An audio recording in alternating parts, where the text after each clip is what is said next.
Hello বন্ধুরা, চলো আজকে একটি মাইক্রোফোন আনবক্সিং করব যার মডেল KH।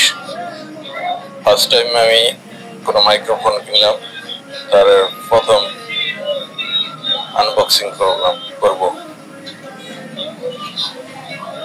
এই তো বক্সে একটা মাইক্রোফোন এবং একটি ইউএসবি কেবল, একটি ইউজার ম্যানুয়াল।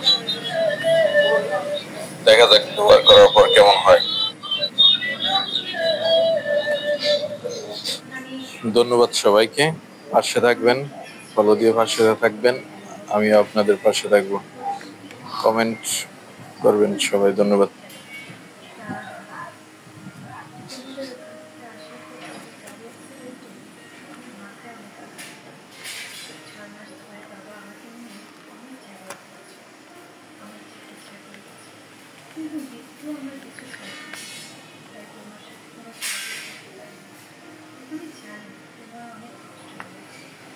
আরো কষ্ট